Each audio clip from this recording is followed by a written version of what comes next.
बच्चों, आज की इस वीडियो में आपका बहुत बहुत स्वागत है। मैं आपको वर्णों के भेद पढ़ा रही हूँ, जिसमें मैंने आपको स्वर और व्यंजन पढ़ा दिया है। और अब बारी है स्वरों के भेद में बता चुकी हूँ, हर्ष स्वर, दीर्घ स्वर, प्लुत स्वर। आज व्यंजनों के भेद पढ़ाने चली हूँ, तो आप तैयार हो जाइए। जो मैं बोर्ड पर और नीचे लिख देती हूँ, आपको शायद दिखाई न दे रहा हूँ। और व्यंजन के भेद, स्वर पूरा हो चुका है। आज व्यंजन के भेद पढ़ाने चल रही हूँ, तो आप व्यंजन के भेद के लिए तैयार रहिए। तो अब व्यंजन के भेद की बात करें तो व्यंजन में भी बहुत सारे व्यंजन होते हैं। कोई अंतस्थ होता है, कोई उष्म होता है, कोई संयुक्त व्यंजन होता है। तो हर तरीके से देखा जाए तो व्यंजनों के बहुत सारे भेद मिलते हैं। तो आप इसको लिखिए, व्यंजन के मुख्यतः 3 भेद हैं।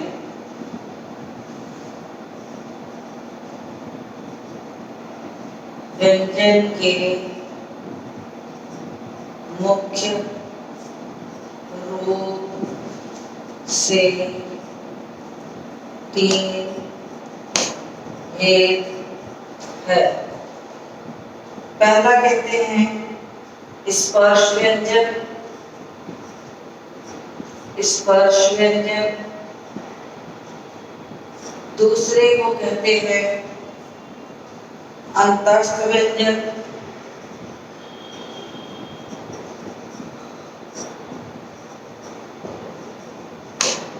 और तीसरे को कहते हैं ऊष्म व्यंजन।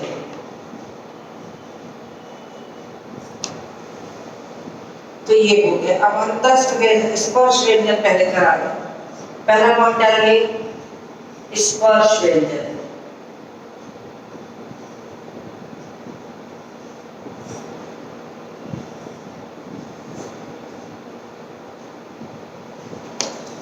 अब स्पर्श, जैसा कि आप देख रहे हैं कि शब्द में है स्पर्श।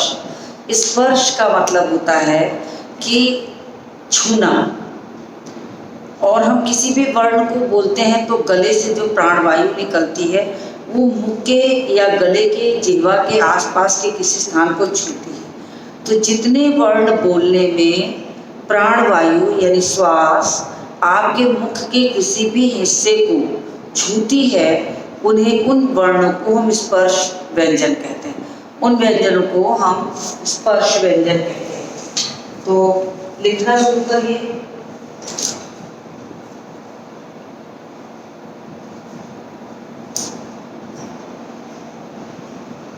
स्पर्श का तात्पर्य है छूना। जिन व्यंजनों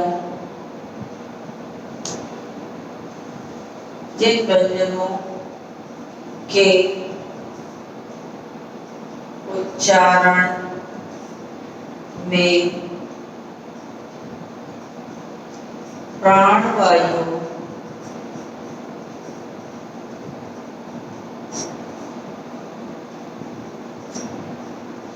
मुख के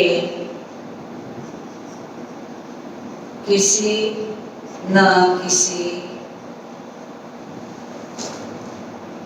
भाग को स्पर्श करती है, उसे स्पर्श व्यंजन कहते हैं। ये स्पर्श व्यंजन हो गए। और क से लेकर मां तक 25 वर्ण स्पर्श व्यंजन है। जैसे क से लेकर म तक 25 व्यंजन स्पर्श व्यंजन है। स्पर्श व्यंजन है। ठीक है।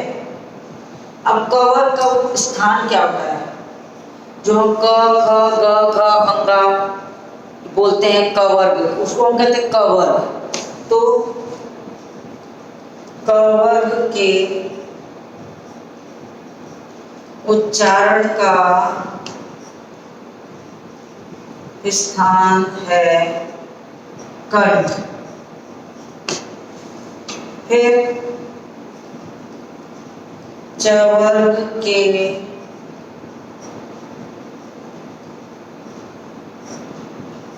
उच्चारण का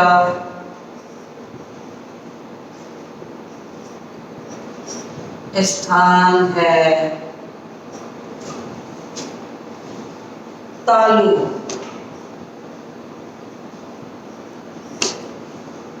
फिर टवर्ग के उच्चारण का स्थान है मूर्धा। मूर्धा कहते हैं जो आपके दांत के अंदर वाला हिस्से का जो ऊपरी किनारा अंदर मसूड़े से जो अंदर के ऊपर का हिस्सा होता है उसको कहते हैं मूर्धा। फिर तवर्ग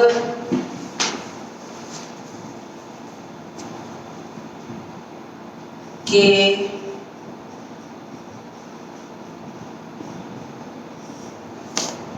कवर्ग के उच्चारण का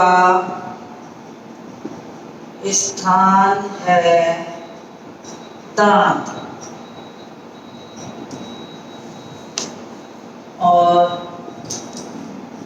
पवर्ग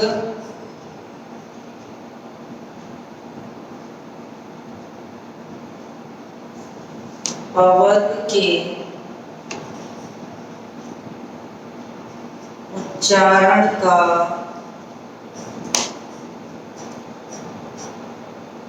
स्थान है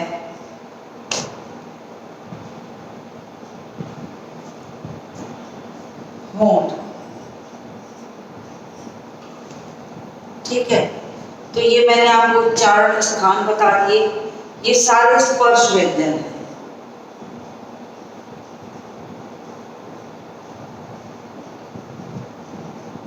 ये सारे स्पर्श व्यंजन हैं। इनकी टोटल संख्या कितनी है? 25 है। तो ये सारे स्पर्श व्यंजन है। आप इसका स्क्रीनशॉट ले लीजिए। फिर मैं आगे बढ़ूं। मैं बिल्कुल किनारे की तरफ जाती हूँ।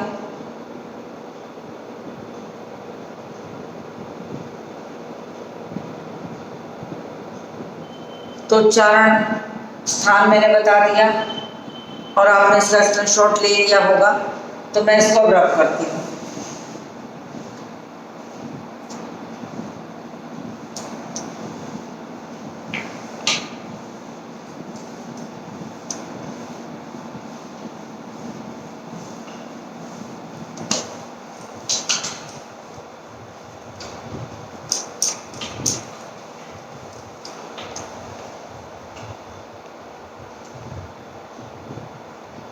अब आ गया कि अंतस्थ व्यंजन कितने हैं और ऊष्म व्यंजन कितने हैं।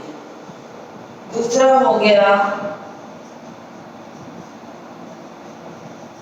अंतस्थ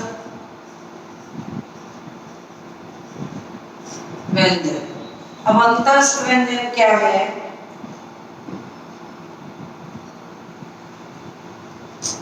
इन व्यंजनों के उच्चारण का स्थान स्वर तथा व्यंजन के स्वर तथा व्यंजन के मध्य का सा होता है।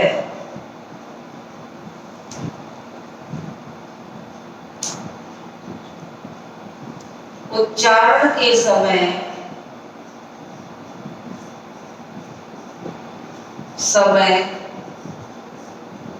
जिह्वा मुख के किसी भी भाग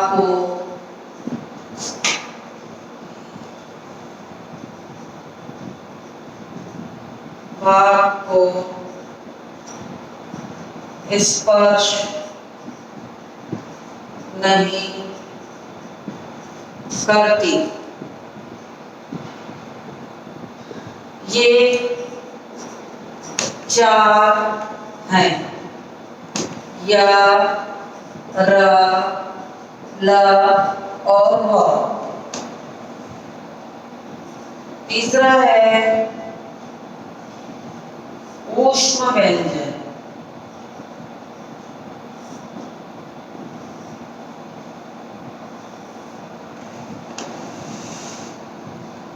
अब तीसरा लिख रहे हैं ऊष्म व्यंजन। अब ऊष्म व्यंजन क्या है? ऊष्म मतलब गर्म। तो इन व्यंजनों के उच्चारण के समय वायु मुख से रगड़ खाकर ऊष्मा पैदा करती है। इन व्यंजनों के उच्चारण में श्वास वायु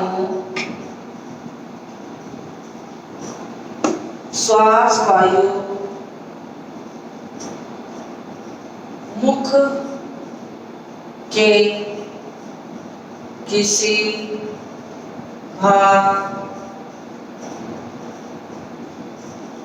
रगड़ खाकर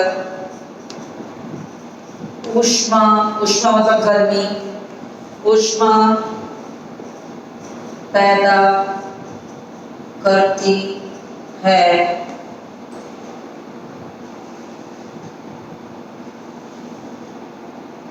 इससे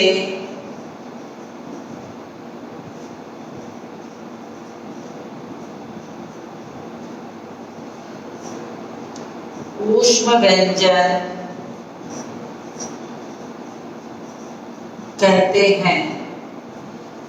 अब ऊष्म व्यंजन कहते हैं। इनकी भी संख्या 4 होती है। इनकी भी संख्या 4 ही है।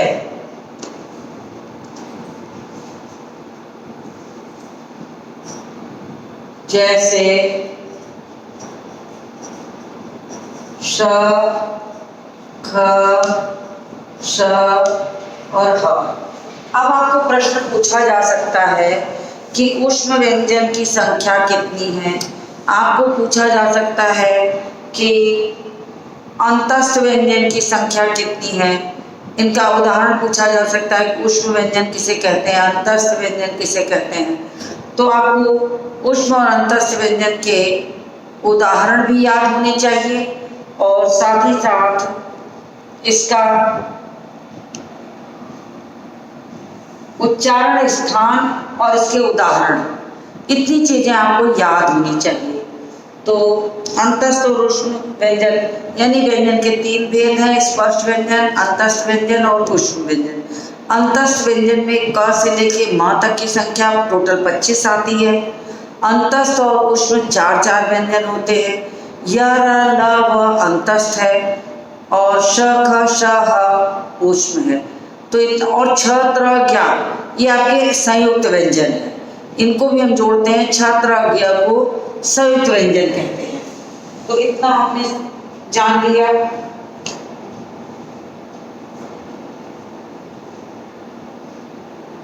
अब मैं थोड़ा सा मात्राओं का ज्ञान दे दूं। मात्राएं वैसे भी आप जानते हैं, मैं ओरल समझा दे रही हूँ। मात्राओं के ज्ञान की आवश्यकता नहीं है, कैसे लगाया जाता है। इसको रब करती हूँ, आप स्क्रीनशॉट ले लीजिए। अनुस्वार, विसर्ग, अनुनासिक। चलिए इसको रब करते हैं। आपने स्क्रीनशॉट ले लिया होगा।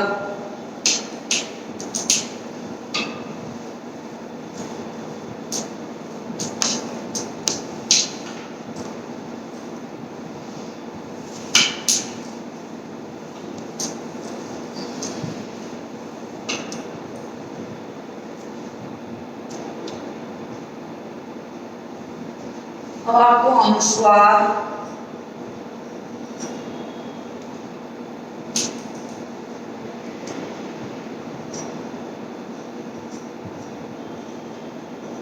अनुस्वार और विसर्ग बता देते हैं। पहले से बोलचाल में बता दे रहे हैं कि अनुस्वार और विसर्ग क्या है। जितने वर्ग होते हैं, कवर्ग, चवर्ग, पवर्ग, तवर्ग, टवर्ग, सारे पांचों वर्ग जो अभी मैंने स्पर्श व्यंजन आपको अभी जस्ट पहले पीछे बताया है, तो सारे व्यंजनों में जो 25 बताए, हर एक लाइन में 5 वर्ण होते हैं और इन 5 वर्णों में अंतिम वर्ण जो होता है वो पंचम वर्ण होता है। अंगा, इया, अड़ा और न और म, यानी हर वर्ग के 5 वर्ण, अंगा, इया, अड़ा, न और म, ये पांचों जो हैं इनको हम कहते हैं पंचम वर्ण। और इन पंचम वर्ण का जो प्रयोग है इन्हीं का अनुस्वार बनता है।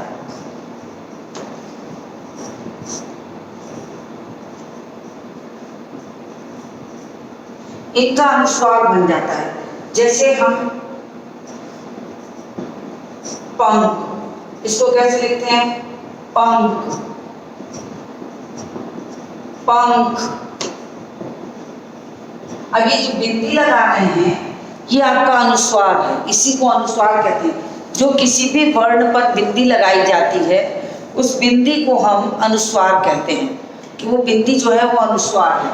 और विसर्ग कहते हैं जिसका कि उच्चारण हा व्यंजन की तरह कहते हैं। जैसे लिखते हैं प्रातः, तो देखिए इसमें 1-2 डॉट है। आप स्वर पढ़े होंगे तो अन, आहा पढ़े हैं, और ये स्वर नहीं है, ये विसर्ग है, इसका उच्चारण हा की तरह होता है। प्रातः, दुख, अतः, उच्चारण हा की तरह करते हैं। तो ये व्यंजन नहीं है, विसर्ग जो है तो हा की तरह उच्चारित किया जाता है। तो चलिए इसको मैं मिटा देती हूँ, तो मैंने समझाने के लिए लिखा था।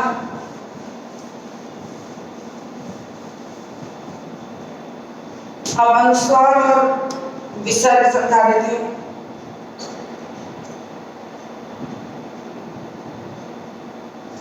अब हिंदी वर्णमाला में, हिंदी वर्णमाला में अनुस्वार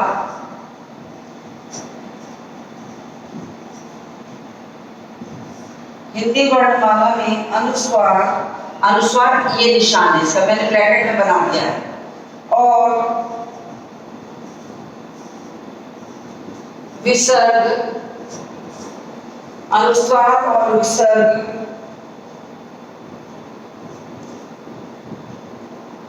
को अ के साथ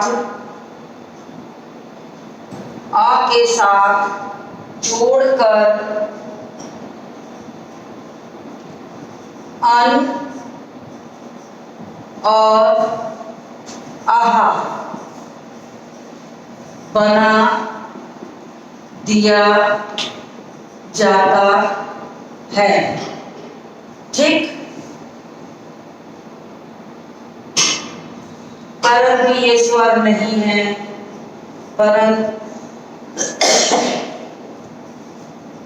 परंतु ये स्वर नहीं है, परंतु ये स्वर नहीं है। तो मैंने आपको समझा दिया।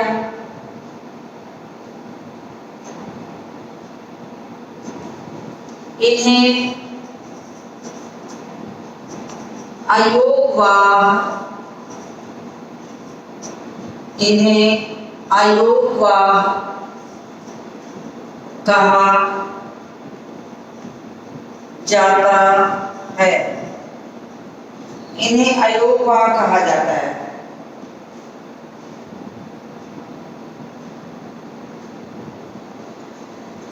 जैसे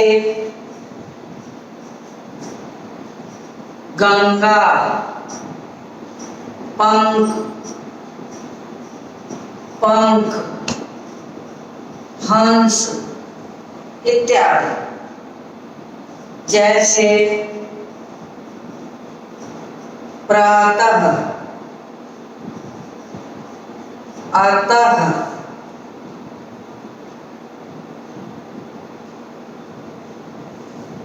इत्यादि। ठीक है। अब अनुनासिक बता दूं आपको।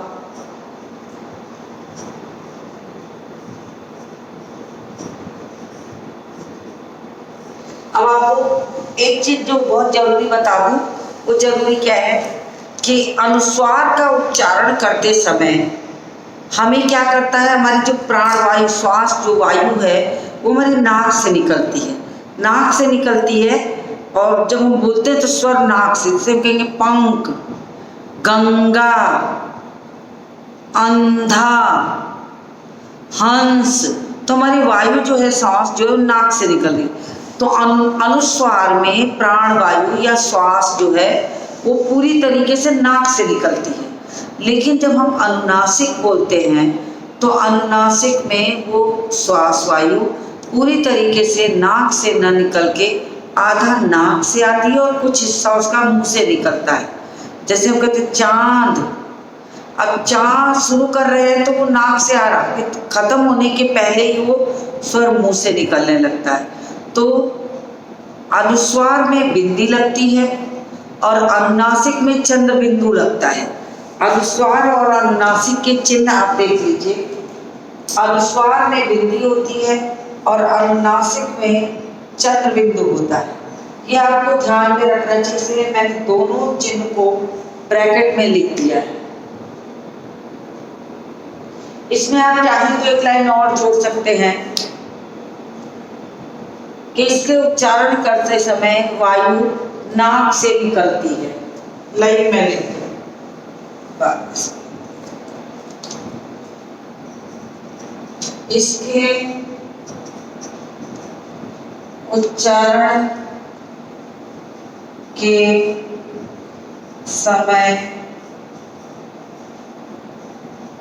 श्वास वायु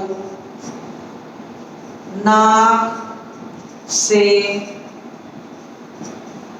निकलती है, इसलिए से अनुस्वार, इसी से इसे अनुस्वार कहा जाता है। स्क्रीनशॉट ले लीजिए, मैं ऊपर लिखूंगी, नहीं तो बहुत सारे बच्चे कहते हैं दिखाई नहीं देता।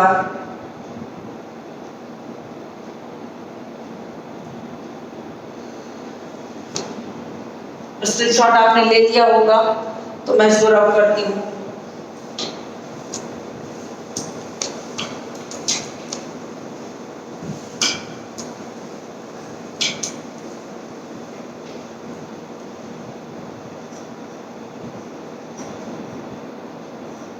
अनुनासिक,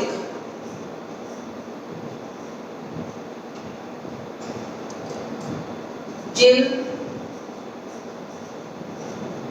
वर्णों के उच्चारण में श्वास वायु नाक और मुख दोनों से निकलती है उसे अनुनासिक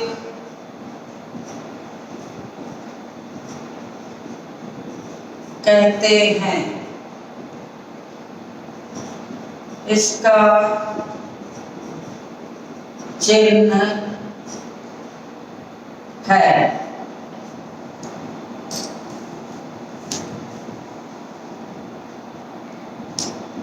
ठीक है, उदाहरण लिखिए।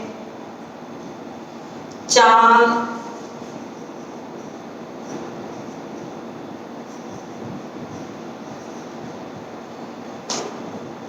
सांस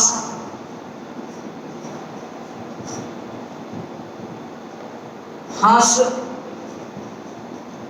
बांस इत्यादि।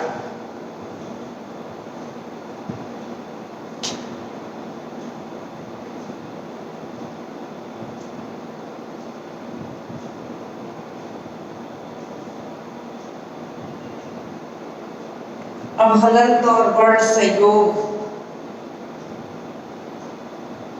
अब देखिए हलंत क्या है। ये संस्कृत में आता है हलंत। हलंत क्या है? अब देखिए संस्कृत में अधिकतर वर्णों को लिखते समय हम उसका प्रयोग बिना स्वर के कर लेते हैं, बिना स्वर के कर लेते हैं।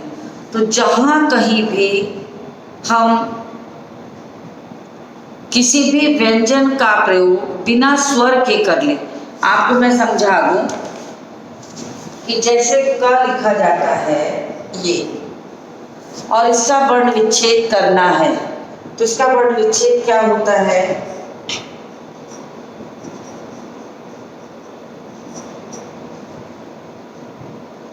अब ये बिना स्वर का है, ये स्वर इसमें मिला तो ये बिना हलंत के लिखा जाएगा। ये ध्यान में रखना चाहिए आपको। तो हलंत क्या है? हलंत को मैं समझा लिख दूं। जब व्यंजन को बिना स्वरों की सहायता से लिखा जाता है, तब उस वर्ण के नीचे हलंत लगाया जाता है, जिसका मान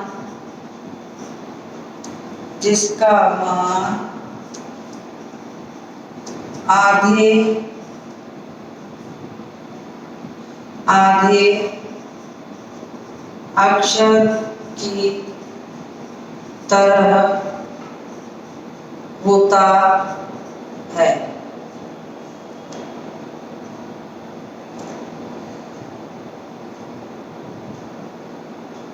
ठीक, तो आपको ये भी समझ में आ गया होगा कि हलंत क्या है। अब मैंने आपको क्या क्या बताया? अनुस्वार बताया, अनुनासिक बताया, विसर्ग बताया, हलंत बताया, जो आपके अतिरिक्त वर्ण है। साथ ही साथ ये भी बताया कि अयोगवाह क्या है। अयोगवाह गृहीत वर्ण भी होते हैं, जो अन्य भाषाओं से शब्द आए रहते हैं, उनको हम कहते हैं गृहीत वर्ण। जैसे नुक्ता वाले शब्द सफ़र, ज़फ़र, ज़मीन, ये नुक्ता वाले शब्द जो उर्दू भाषा से आए। अंग्रेजी का टॉफ़ी, कॉपी, हॉस्पिटल, ये सारे जो है वो ग्रहित वर्ण है, दूसरी भाषा से ग्रहण किए गए, तो हम इनको कहते हैं ग्रहित वर्ण। तो ये सब चीज़ें मैंने आपको समझा दी। वर्ण संयोग भी संक्षेप में बता ही दिया कि वर्ण संयोग क्या होता है। तो आप इसका स्क्रीनशॉट लीजिए। चलिए मैं बिल्कुल किनारे हूँ।